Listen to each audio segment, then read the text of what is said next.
You know, growing up, I always believed that slasher movies, or horror movies in general, were just cheesy, just fun, goofy movies as a kid. Because, you know, I watching Nightmare on Elm Street, even Chucky, right? Or maybe even Freddy vs. Jason. You know, you think like, oh, you know, it's just slasher good fun, right? Boy, did I learn that wasn't the case, you know, as I got older. With movies like The Exorcist or The Ring, Blair Witch Project, Jacob's Ladder. You know, at the time, that was just my thought process. I was such a fan of Freddy and Jason growing up.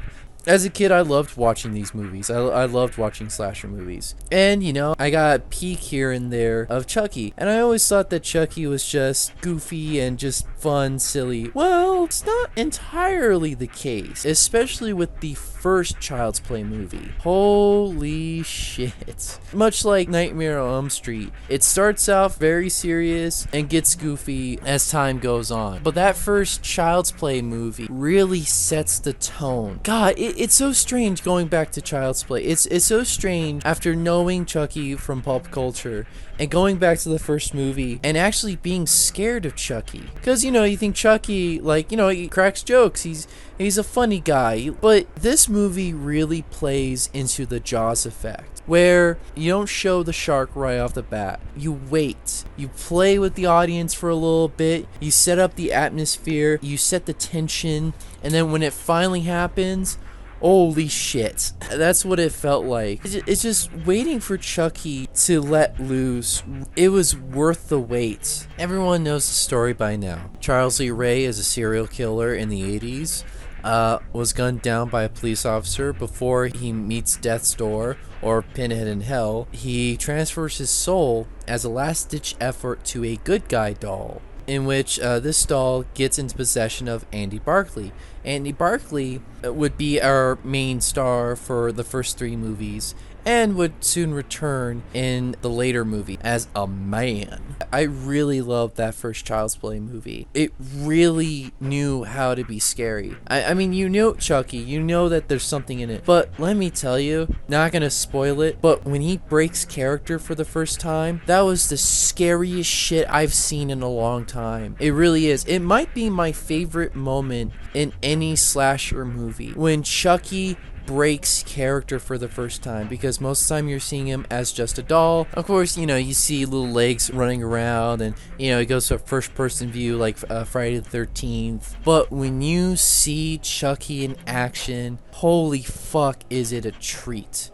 It is so good. It really, again, it builds on the Jaws effect, and it's really fucking good. Chucky really does stand out. Like, he has so much personality and character. He's such an awesome villain. I really enjoy watching him and seeing how he gets out of certain situations to keep his identity a secret and to make his victim sound crazy. This is a damn good horror movie. And if you watch this and you're like, I wish there was more Chucky. Well, part 2 gives it to you. There's a lot more Chucky. Chucky is front and center. He has a lot more to say, as well as in the third movie. Yeah, part 2, he's still after Andy. You know, we meet Kyle for the first time, and she's really cool. I love their relationship. That brother and sister relationship, which, by the way, we're going to see again in the Chucky series, which I'm looking forward to. That was a lot of fun, especially the climax of part 2, where they're stuck in the factory. That was really intense to see Kyle and Andy run away from Chucky. Chucky gets fucked up in each movie. It's really cool to see how grotesque he can get. Child's Play 3 is set a decade after Child's Play 2,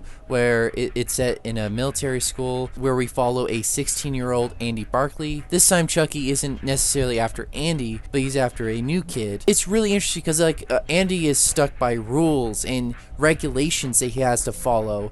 Like, there's more obstacles of his superiors trying to get in the way of Andy trying to get close to Chucky in order to end Chucky once and for all. But again, and seeing Chucky fuck with everybody in this formal military setting was so much fun to watch. A lot of people aren't too keen on Child's Play 3, but I personally really enjoy it. Yeah, even though, like, as the movies go on before Curse of Chucky, even when it gets silly, like in Bride of Chucky. Me personally, I love Bride of Chucky. It's not as scary, it's not as intense as the first 3 movies, but it has that same energy as like Freddy vs. Jason. I think if you love Freddy vs. Jason, I think you'll love Bride of Chucky, because it's the same director that directed both movies. And this one actually ties all the other slashers together, like Halloween, Freddy and Jason, Pinhead. It's really cool. But I like the chemistry between Tiffany and Chucky. I like seeing more of Chucky, getting to know Chucky more, and actually having like a conversation with Chucky, like seeing another side of Chucky that we don't normally get to see. And Seed of Chucky, I think, is probably the worst of the franchise, because a lot of time it's kind of boring and it's kind of weird and meta, but not in a fun way, because they're stalking Jennifer Tilly, Jennifer Tilly, the actress who plays Tiffany, but it's her herself. It really gets dull when we focus on, because, and really surprising, I wasn't expecting that Jennifer Tilly would be the main victim, you know what I mean? Like a Tommy Jarvis or a Nancy Thompson or an Andy Barclay. Like, this is our protagonist that we're following, which is weird because she's Tiffany too. And but I love Jennifer Tilly in the Chucky series. I fucking love her. I adore her. So any excuse to have more Jennifer Tilly, I'm on board with it, because I think she's fucking awesome. In this one, we're introduced to Glenn, which is Chucky's son, and as ridiculous as it can get, it's kind of cute to see Chucky having a kid, trying to spend time with him. All that stuff was really fun. But as even though the movie can get bad, this is important to the franchise because of the moment where Chucky gives up trying to find a body, where he's like, fuck it, I'm just gonna be a supernatural possessed doll, that's it, it's over.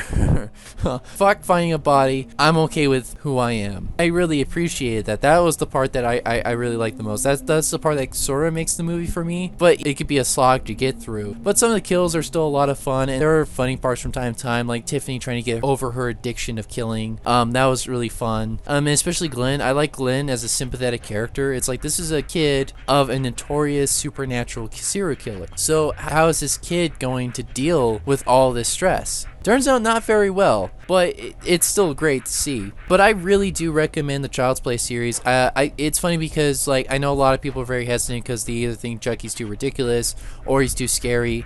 Really do recommend the series. Chucky's one of my favorite horror movie slashers of all time. Links are in below. Buy yourself a copy of the Child's Play series. It is fucking awesome. I can't get enough of it.